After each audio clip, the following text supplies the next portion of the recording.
Okay, so another comment here.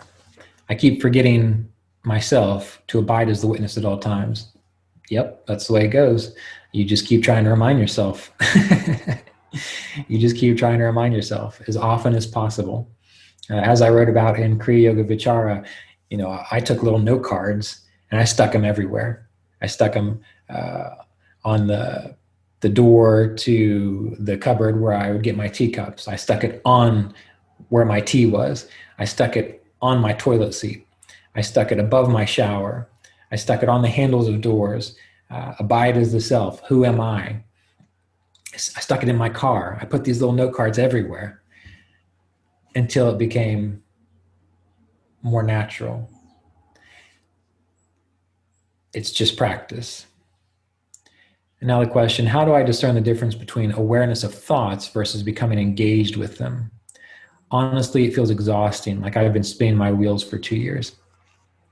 I doubt you've been spinning your wheels for 2 years. I think that you're probably just caught up in the habit of feeling exhausted and like you just aren't doing enough or doing it well. So it's probably more that than spinning. It's probably the habit of thinking you just can't do something well enough. And that persists until you deal with it.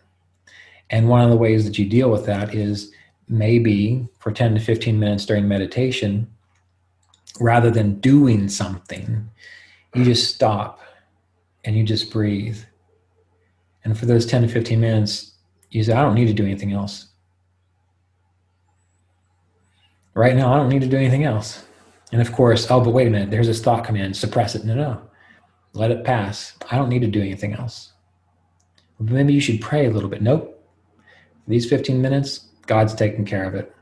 I don't need to do anything else. That takes practice because it's often uncomfortable.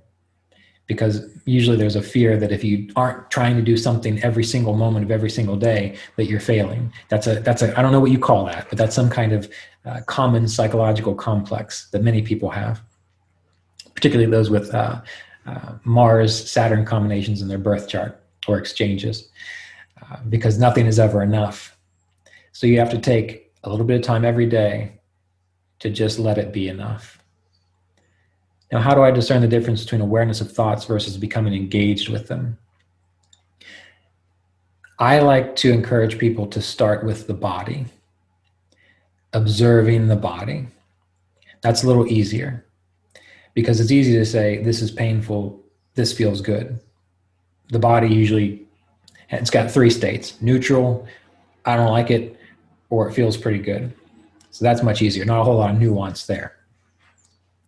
And by starting with body awareness, what you do is, and this is why I try to start meditations like this when I lead meditations in groups, feel the body.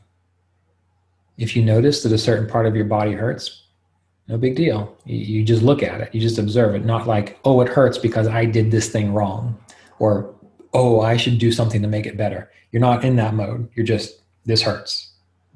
It's just an experience, just like that chair over there is brown. I don't care that the chair is brown. I don't care that this hurts, but I can see the brown chair and I can see the pain. Or it feels good. Now I feel great. Well, you got to train yourself to pull back and say, all right, there's a good feeling. It's not for any reason in particular. I just am aware that it is good. And the more that you do that, then you begin to see and feel and experience the body just as information coming in.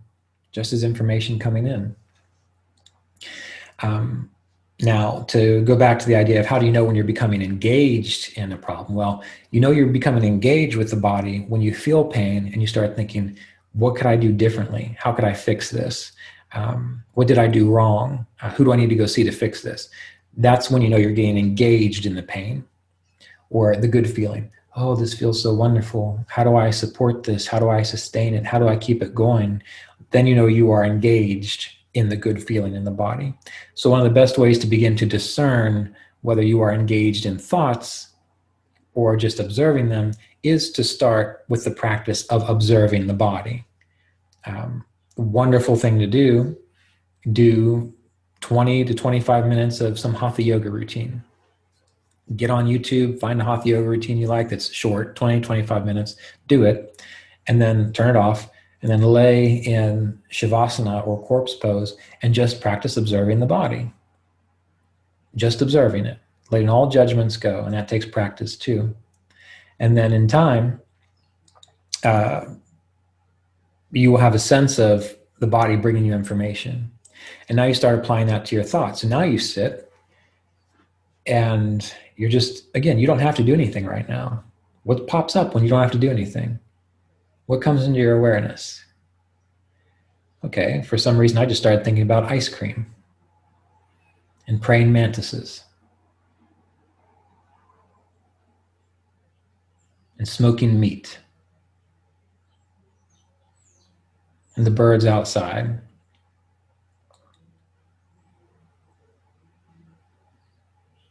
These are things that just popped into my awareness. I don't know why. Maybe it's because I saw a praying mantis yesterday on the trail when I was riding my bike.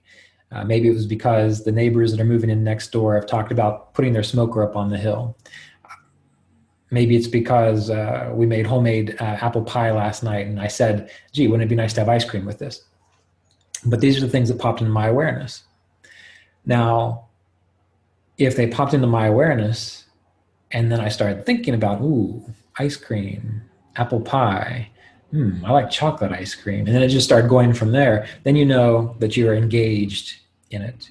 So based on the questioner, because I know this questioner a little bit, and what you're getting at, this all, I think, ties back to this consistent need to feel like you have to keep doing something. And that is why I love checklists, even when it comes to spiritual practice. Okay, checklist. Did I meditate today? Check. Does that mean I need to keep thinking about meditating? No. Did I do my work today? Check. Did I spend time just being present? Just letting whatever arises in my body and my mind rise and fall? Check. Do I need to keep doing it? No. This is the thing. We can drive ourselves crazy and exhaust ourselves with these kinds of practices. But if you do them consistently every day, eventually it becomes the rest of your day. You've heard me say this before. You don't go to the gym to work out so that you can keep going to the gym to work out. You do it so that your body is strong, so that when you are lifting a chair or putting that up on the upper shelf or raking leaves or going for a run, that you can just do it. So when you're doing all those things that require your muscles that are strong now because you went to the gym, you're not thinking to yourself, oh, well, it was this movement that allowed me to do this, that I learned at the gym. So oftentimes when people are overly they're a little too intense just in general, you have to give yourself periods of time throughout the day where you're just a normal dumbass person. All right. That I'm not going to say that for everybody, because some people are just dumbasses all the time. But when you're not, and you're usually on the ball and you're usually doing a good job, you need to take time to just be okay being like everyone else for a little bit. And that's because we have different temperaments. And some people can really burn themselves out and drive themselves on the ground because they're too focused. Like a person who exercises too much. They end up breaking down their body versus making it stronger. But you see, someone who's driven to work out too much and to become stronger too quickly, of course you say to them, back off, rest more. You don't give that same advice to someone who doesn't exercise at all. You say, get up, exercise a lot, because you know they'll maybe exercise 1/8 of that. So at least they're doing something. So this what we're talking about now is a little more related to a particular personality type than, say, everyone. And the follow-up comment about there being performance anxiety with meditation also speaks to that.